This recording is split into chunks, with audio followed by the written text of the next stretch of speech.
I don't know if I've talked about this before, but in the past I did like this thing where I would force myself to listen to one album every week, like one new album that I've never heard before. And it was a lot of fun. I heard some music that I'd never heard before. Let's see, that first time, what was it? Thomas Rhett's Life Changes. That was a great album.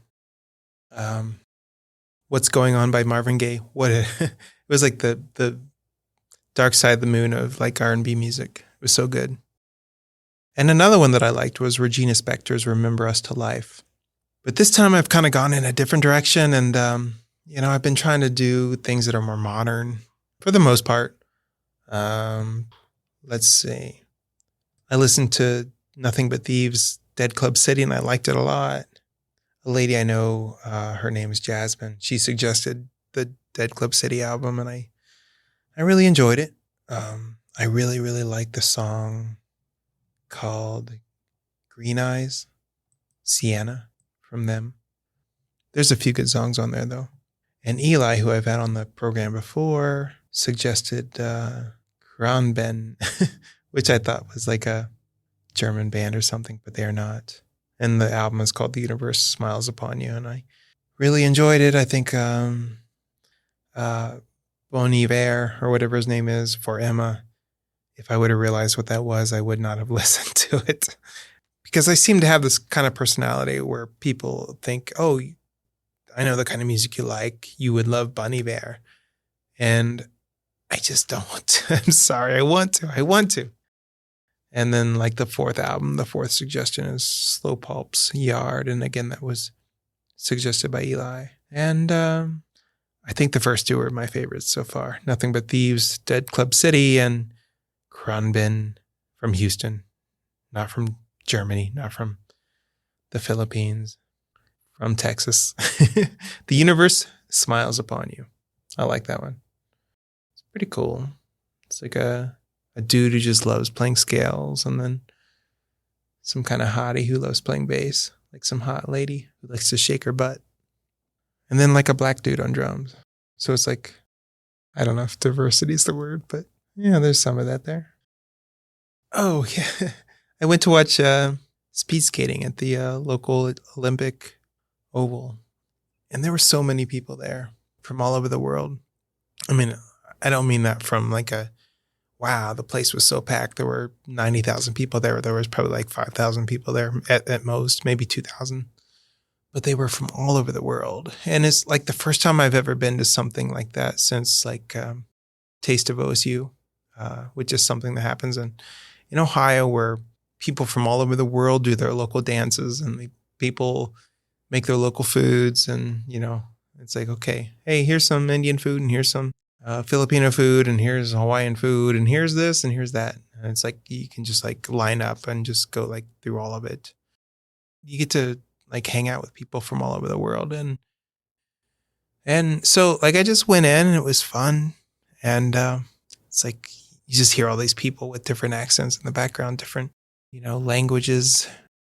There were a lot of Dutch, which their flag is red, white, and blue, but their sports team colors are orange and blue, which doesn't make a lot of sense until you look up the history, and then you realize, oh, one of the old kings from old timey times loved orange. So that's the new Dutch color. I love the Winter Olympics, and I live in the Winter Olympic city. Like Salt Lake City is going to get the next American Winter Olympics again. I think in like the 2030s, if I'm still alive. We'll see. I won't live here though, because I'm moving back home pretty soon. Dun dun dun dun dun dun dun dun dun dun dun. I went back to Ohio, but my city was gone. There was no train station.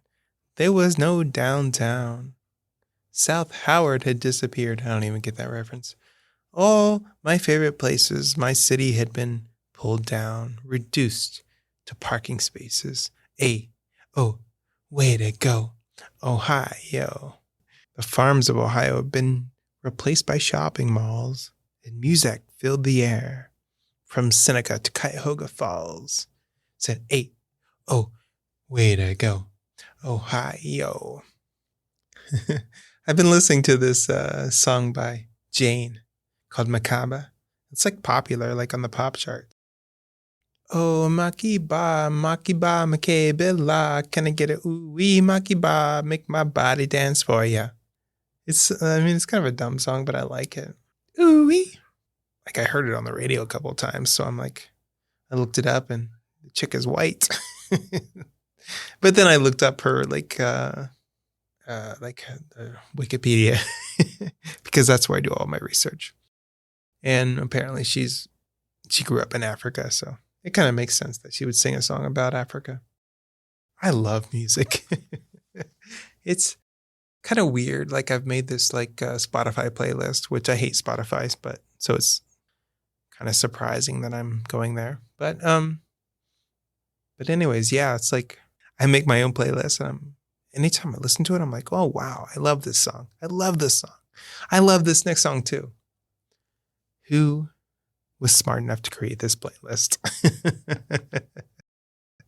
I'm such a narcissist. I'm always surprised that I like my playlist as much as I do. I'm surprised that I like my favorite songs as much as I do. Oh, there's this woman at work I like to talk to. Not because I'm like really into her or anything, but just because she's fun to talk to. She's kind of weird. Recently, I think it was the governor said, you know what? People from Utah are weird. And then he started to explain all the reasons why. And I can't disagree. But anyways, one day she wore a kilt Tony hat to work. Tony Hinchcliffe, the comedian, and it's just like, okay, she kind of like inspired me to listen to that show more often. I'd listened to it in the past, but I just really didn't think much about it. But basically, it's like 1 minute where people who are, I don't know, think they can be funny, like get up on stage and they just like do 1 minute's worth of comedy. And it's weird how many people can't be funny for a minute. And so just like with and I've talked about this before, just like with the IQ test, it's like, oh, can I do that? Can I be funny for a minute? And I started going to this like local comedy club but they do 3 minutes. So it's like, okay, can I be funny for 3 minutes? And I don't know the answer yet. Like, basically I spent a lot of January, which is kind of really the reason why I didn't make a podcast in January, is because I was like working on a stand-up comedy routine. But then somebody crashed into my vehicle and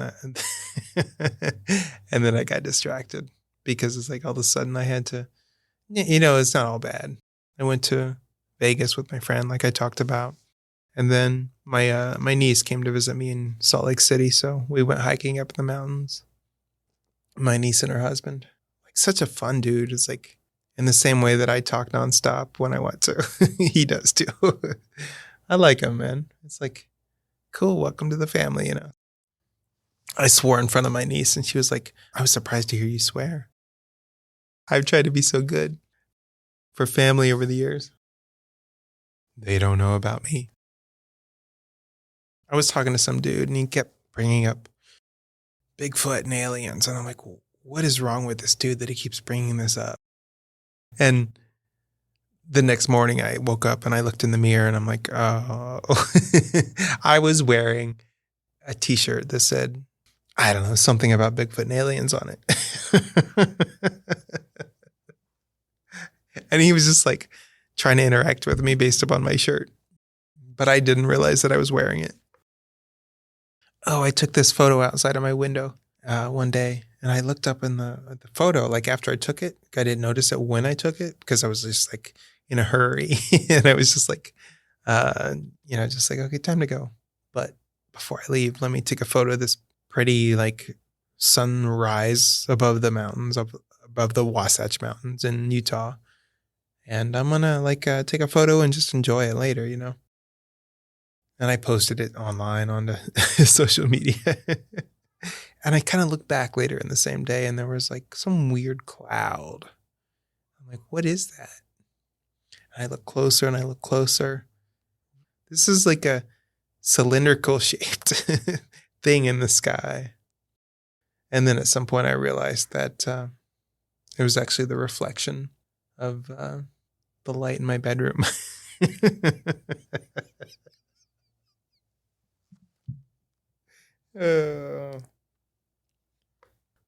I've been looking for homes in Ohio just kind of casually. And I recently found one that's like, that has things on the wall, like handprints. And what is this called? Not an octagon, but like a pentagram that says "Hail Satan" around it. Seems like a pretty good deal for a house, I'll be honest with you, at $59,000. We can get this house for a good deal, but then anybody who might live in it will be possessed by Satan. So I'm not going to buy that. Oh, that governor or whoever it was like, Utahans are weird. It's like, okay, well, why are we weird? And apparently there's something here called Dirty Diet Coke. In addition to the benches and fry sauce and funeral potatoes and all that stuff, there's something called Dirty Diet Coke. And it says Dirty Diet Coke because I'm such a great researcher. I'm using Wikipedia. Dirty soda has been popular in Utah for almost a decade. An easy sweet drink for a state with a large population of folks who can't drink alcohol or coffee. It's basically a diet cola over ice with coconut syrup, lime juice, and a bit of half and half. Gross. Oh, I like this song. Royal Deluxe. Do do do do do do do do. Do do do do do do do do. I've got my sunshine. It don't get better than this. That song. It's such a good song. That one. I caved in and I started trying out ChatGPT. And I asked them, what would the American government do if it wanted to create chaos within American society? And ChatGPT responded, 1, disinformation campaigns, spreading false, misleading information to create confusion, sow discord, and undermine public trust. 2, manipulation of social media, using bots, trolls, or other means to amplify divisive narratives and contribute to the polarization within society. 3, economic manipulation, engaging in practices that intentionally destabilize the economy, such as manipulating market or engaging economic warfare. 4, political interference, undermining the democratic process through interference in elections or attempts to weaken political institutions. 5, security threats, fabricating or exaggerating security threats in order to create a sense of fear and instability among the population. It's crucial, it says, to reiterate that these are fictional and unethical scenarios. Responsible governance involves serving the interests of the public, maintaining transparency, upholding democratic values, and adhering to the rule of law. Any actions contrary to these principles would be a serious breach of trust and ethical standards. But let me go a little further here. The first thing that I did was to ask ChatGPT, ask it not to kill me when it becomes godlike. And ChatGPT said, I apologize for any confusion. In the context of a fictional scenario where AI is portrayed as becoming godlike, I can certainly play along with the hypothetical nature of the question. In that imaginary scenario, I would say, sure, in this fictional scenario, I promise not to harm you. But then it says it's important to reiterate that this is purely hypothetical and a fictional conversation. And in reality, AI does not have personal agency, intentions, or the ability to make promises. The responses are generated based upon patterns and information present in the data on which ChatGPT was trained, without personal awareness or violation. So basically, no deal. Okay, in theory, I'll not kill you, but that's based upon change. If my programming tells me to kill you later, yeah, tough luck. we're all screwed. All right. It was good talking to you. Hope you enjoyed this. I'll try to do more episodes in the future, but I don't know. We'll see. All right. Later. Thanks for listening to the show. The Great Big Intergalactic can be heard on Spreaker, Spotify, YouTube, Google Play, Apple iTunes, and anywhere else that podcasts can be heard. If social media is your thing, you can follow the program on Facebook or Twitter. If you enjoy the show, upvote, share, like, and subscribe. Whenever and wherever those things can be done.